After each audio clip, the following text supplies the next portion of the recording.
んばんは、かけんです。あです。毎回です。今回はバージョン1配信前日ということで、今回はまとめという感じで、おさらいをしていきたいと思います。よろしくお願いします。お願いします。はい、とりあえずバージョン1で変わったことをまず1個ずつ言っていきたいと思います。まずは、チームプレスの復活っていいんですかね。復活でいいでしょう。これはやっちまったなって感じだけど、やっちまったなって感じだけど、なんかもうちょっと頭なんかひねってほしかったわ。なんかもうちょい他にやり方あったんじゃないかなっていう、絶対苦情が出る強さです。そうですね。チームプレス、マッチアップもあるからな。そう、あんなに取りに行かなくていいかなっていうやっぱガチゲーゲンプレスですかね。そう、あれをしてるだけで取れちゃうから、チームプレスで走ってってる選手が、俺せめてちょっと手前で止まるぐらいのサービス欲しかったわ。確かに寄せは行くんだけど取り切るところまではいかないみたいな、コース限定してくれるぐらいのプレスの強さでよかったんじゃないかなって。突撃してってボール奪っちゃうんだもん。奪いますね、あれは。よっぽどディフェンスの苦情が来たんでしょうね。来たんでしょうね。確かにそういうこと。これはこれで俺苦情入れたいけどね。少ないだろうな、苦情入れる人。で、次にカーソルチェンジがボール基準から選手基準に変更が可能になったと。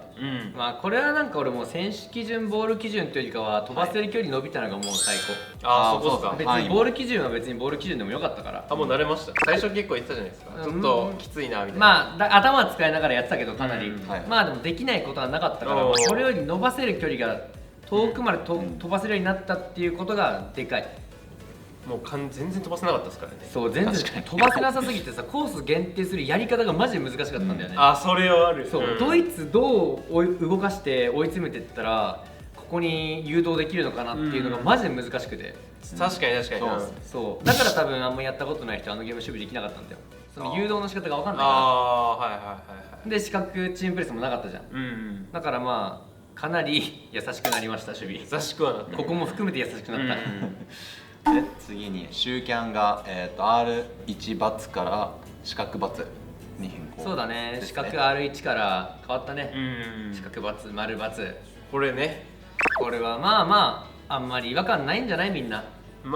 他のそのカーソルチェンジとかプレスとかと比べたらそうなんですかね。なんかその別に新しく追加された操作ってわけじゃないし、ボタンがね今まで、頑張って強制した人もいるだろうけど R1 シューキャンに。そうですね。でも一回できたことはまた戻せるから絶対すぐ。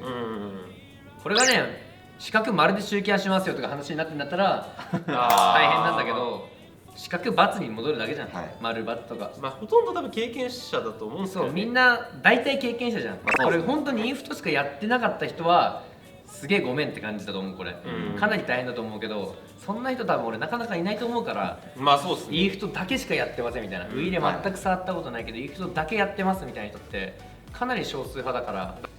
で戦術面になりますけど、一応コンセプトアレンジ、選手への指示が追加された。ここは特に可もなく不可もなくかな。でもないって思ってました。俺ないのも全然ありえるなと思ってた。マジっすか。俺もまんまなんか選手への指示ないまま出るのかなって思ってた。なんかセットプレーもできなかったから、その辺はできるようになるだろうなと思ったけど、そこ追加するならコンセプトも追加するのかなちょっと思っちゃってた。コンセプトアレンジはなんかあってもなくても俺あんま使わないしどっちでもいいかなみたいなのもありつつで、実際今回さ外せないわけじゃん、試合中に。そうですね。かなり使い勝手悪くなって、しかも俺多分カウンターターゲットとか俺入れないと思うんだよね今作。なんとなくわかります。だってスタミナなくても動くもん選手。そうだ。そうだからカウンターターゲットとか入れてサボらせる選手を多分作らないだろうから。確かにコンセプト入れても俺そんな違い分かんなかったな。俺もあんまり変化が分かんなかったんだよね。全く分かんなかったです。だから入れてなかったのかなじゃないかな。で普通になんかチームプレーなんか選手で言うんだったら本当ワンビサカとかさ、守備的サイドバックでもバカみたいに上がってくるし。そうですね。でプレーメーカーの人でも中盤のね全然飛び出していくし、選手の動きにセーブかけなきゃいけない何かがあるのかなっていう。しかも使い勝手悪いし外せないから途中で。そうですね、ゲームプランいかないと思う。そうですね。そうだからなんかねコンセプトアレンジ増えるんだったらなんだろう、カウンターターゲットとかプレー幅とかそういうのじゃなくてチーム全体の動きに影響を与えるコンセプトアレンジがあった方が良かったと思う。今までのなんだろうな、ワイドはなんかあったじゃん。はいああワイドポジショニングワイ的なドポジショニングとかなんかチームサイドローテーションとはいはいはいかああいうのがあった方が良かったと思う。あ確かに個人ですもんね。全部個人に対する指示なんだよね。だからチーム全体でやるもんだからサッカーって、うん個人をなんかそこまでこうフューチャーしない方がまあコンセプトはまあ増えてってほしい。だからそういうものはああおいおいね技術的に頑張ってもらって、続いてが、インパクトキック。これはね難しいです。ニューギック正直難しいです、R に最初に押しっぱで四角とかバツとかやってインパクトできませんって言ってる子たちが大量に湧いてくるのがもう目に浮かぶ、同情視だよ同情視インパクトは本当にタイミングよくそう同時に押本当さないと。に一緒に R にと押さないとゲージの色変わんないんで、そこはなんかもう練習しましょう。とりあえず同情視です同情タイミ視ングを。いやマジでむずい。あれむずい。本当に難かっ俺マジでゲージの色変わると最初嬉しいからあできたみたいな確かに確かにあできてるみたいなちょっと癖にはなる。そう癖にはなる。ただあんま強いとは思わなかった正直そうですね、使いどころがまだ使いどころがむずいね発見できなかったですね。で一応まとめっていう感じで、バージョン1の特徴的なところですかね。ゲームスピードが圧倒的に向上したというか、ゲームスピテンポ感が良くなードりました。は上がったね。なんかパススピードとか特にすごい上がったとか、はいはいドリブルのスピードがめっちゃ上がったとかじゃないんだけど、んとにかくプレスが速すぎて試合感が上がった。持ってる時間が少なくなった。そうっすね一人一人の選手が、はいああそれはだからサッカーっぽい。確かに確かにインフトよりはサッカーっぽいし、ウイレよりもサッカーっぽい。はいはいなんかね一人でやれることのね時間がマジで短くなった。これはもうやればわかる、でもこれ勘違いしてほしくないのはドリブルは速くなってない。あーパスも速くはなってないはいただプレスが速くてドリブルもこれちょっと先の話はすんだけどドリブルも難しいからなんかね判断力が求められるゲームやってかなり早めのそうですね。そこは練習していかないとこれもそうですね頑張ればできるようになると思います皆さん。でちょろっと出ましたけど、守備が圧倒的に強化されたという感じで。これはやばいですね正直。作ってる人たちがねもう2-1のゲームバランス目指してるって言ってる時点で攻撃ゲーではない。俺にとっての守備楽しいってやっぱ自分で奪ってる感が欲しいんだよね。相手を誘導したりコースを限定させて奪ったりってそういうのが俺にとっての守備楽しいなんだけど、守備楽したい人たちにとってはいいゲームだと思う。簡単に取れちゃいますもんね。マッチアップもすごいし、チームプレスもかなりいってくれちゃうから、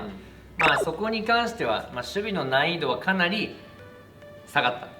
下がりましたね。ただってことは攻撃めちゃめちゃむずいっす。そうですね。俺やっぱゴールいっぱい生まれるのが好きだからサッカーは、だからそこの点を取るっていうところはもしかしたらみんなちょっと苦戦するかもしれないかなっていうのは印象として、で前のバージョンだとサイドにウィングとかサイドの選手で攻撃して1対1のドリブルとかが結構有利だと思うんですけど、今回は1対1の駆け引きがちょっとなくなっちゃってドリブルが、そうだねはい1対1のドリブルの駆け引きはもうなくなったって思ってくれていいかな。そうまず1対1の場面がなくないですか。常に2-1作られるだからこっちもなんか2の状況を作るボール回しをしないと本当にサクッと囲い込まれてマッチアップでパスコース全部切られて積むっていうのがよくある。でサイドに行くと、サイドにこう広げるとより限定されやすくなっちゃって、もっと引っかかっちゃうからでもサイドも多分上手に使えるようになった方がいいなとは思うんだけどゲーム性的には中中央でマッチアップされてたらそれこそやることなくなっちゃうから、ドリブルでねもう何人も抜いていくとかいうのはできる人いたら結構すごいと思うこの仕様で。いやそうっすね。いやあれできたらすごいです。それができる人は普通にウィングアイの褒めとか、サイドハーフがいる褒めとか全然いけると思う。ドリブルはねむずいです。かなりむずいです。コンピューター勝手に取っちゃうんでボール。最近のウイレだとね相手を背負ってどうにかするっていうプレーができたんだけど、相手背負えないんで基本的に。ウイレやってる人たちはその背負うっていう操作はできなくなったなっていうのは多分最初に感じると思います。で一応次が、パスずれが比較的になくなった。そうだね、イーフトよりはずれないね、イーフトよりはずれないし、どうだろう、ウイレの時ってどうでしたっけ。いやでもウイレのFIFA よりはずれる。FIFA よりは足元にバチバチバチってサーチかかって体勢きつくてもトントントンって通る感じはない正直。確かにそうか体勢が確かに悪かったらさすがに体勢はちょっと考えた方がいいかな。普通に腰ぐるんってサイクロンパスみたいなあれは無理。今ほど確かにそうですね。体勢だけ気にすれば多少はパスははい結構楽ちんに出せる、うん選手多少弱くても多分パスはいけるのかなっていう、俺らもちょっとずれる前提でプレーしたしたからそうそう俺らがそうなんか体勢悪いとダメとか気にする人だから、はいはい体勢整えてからパス出すシーンとかが多かったから、そうっすね。これはなんかもう体勢悪くてもパスずれないんだったらどんどん出していいのかなっていう気はする、うんまあでも多少はずれなくなってる、まあそれは間違いないですねそ。れは間違いない。まあこんな感じが、ボリューム1の特徴的なところで、まあ、これからはスタートダッシュ明日ドリームマッチはできるということなので、はいまあ、ウィーレ勢から見て、まあ、こうした方がいいとか、はいはいはいあとまあイーフト勢頑張ってた人たちは、まあ、これを覚えましょう的なのを話していきたいんですけど、いやまあウイレ勢はとりあえず多分イーフトの画面感に多分慣れてないと思うんだよね。あなんかやっぱ画面の感じとかイーフトだったじゃん、まあ結局そうですね体験版のイーフトにかなり近かったじゃん、だからまずウイレ勢がやるというか、はいまあこれできた方がいいっていうのはとりあえずまずマッチアップをまず理解する。はいはいマッチアップってこういう風に動くんだなっていう、うんなんなら今日13日じゃん、はい始まるまでちょっと時間あるじゃん、そうですねまだちょっとイーフトつけてみて、あー大事かもしれない。マッチアップっていう操作こういう風に動くんだなみたいな、はいはいあマッチアップってこういうなんか挙動をしてくれるんだなとか、それぐらいのなんかすごい軽い知識だから、それこそ操作画面ちょっと見るぐらいとかイーフトのまあちょっと確かに見た方が。そうで次の日14日迎えるみたいなのがいいかもしれない、はいイーフト勢はでイーフト勢はとりあえずボタン配置のところはかなり混乱すると思うから、はいそこは俺多分対峙に行く前にトレもやった方がいいと思う少し。あうんウイレ勢は別にマッチアップを覚えるだけだからそうですねマッチアップの感覚なんてトレもつかめないじゃん。あまあそうっすねだから。ウイレ勢はどんどん対人で覚えた方がいいと思う、はいただイーフト勢のそのボタン配置とかっていうのは多分染みついちゃってるものだし、うんただトレモでも違和感をなくすことはできるから、イーフト勢に関しては最初ちょっとトレモをやって、はいボタン変わったなってことをちゃんと認識してからランクマッチ対人戦行くのがいいかなって思いますね。まあじゃあ次がまあ一応まあ試合中、まあ、ウィールは結構中央攻めの攻撃がまあ主流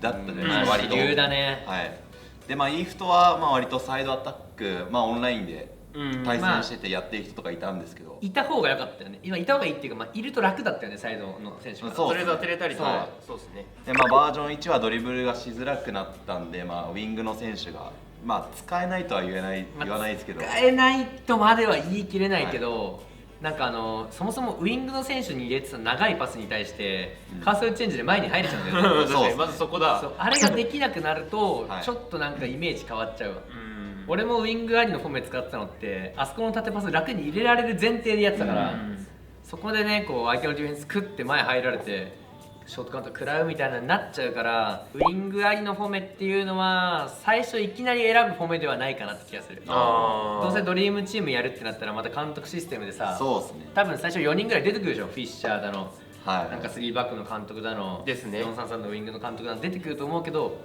とりあえずは多分中央固まってるフォメの方がやりやすいとは思う。あーでもイーフトやってた人ってやっぱその433でやってた人多いと思うんですよ。あいるね多分。それどうすればいいですか。やめた方がいいと思う。あマジですか。もううん、まあだから俺やめた方がいいって言ってるけど、いやいや僕は433でやってましたっていう人はとりあえずやってみてもいいかもしれないけど、はい多分絶望すると思う。まあそうですねあーまあイーフトの前提でやっちゃうとそうですね。イーフト前提でドリブルできるって思ってるとまあ無理、さすがに無理だから、はいはいそこはまあでも自分でやってみた方がいいか。まあ一番はそうだね、です自分で多分ちょっとねそういうの体験した方がいいかもしれない。ちなみに僕は試しません。まあまあまあ俺らやってるんでね。そうまあ俺らやってるんで、はいちなみに自分はウイングありの本命でやろうと思いますね最初。上手くなってきたら自分があバージョン1で自分が上手になってきたなって思ったら、はいウイング付きの本命とかももしかしたらテストで試してみるかもしれないけど、うん一番最初にこのゲームやろうってなった時にまあ433のこの両ウィングがっつり張ってる本命を使おうとは思わないです、まあ、一応明日その開幕の配信を、まあはいミキサカすゲぐやりますームチャンネルでやるので楽しみだなこれ。そう楽しみ。みんな一緒にやろう。そうですね。確かに俺らの様子も見ながら最初の進め方からね。進め方をね、うんちょっとみんなでやっていこう。なのでそちらの方もぜひ楽しみにしてみてくださいというわけで今回は以上となります。ご視聴ありがとうございました。ありがとうございました。よっしゃ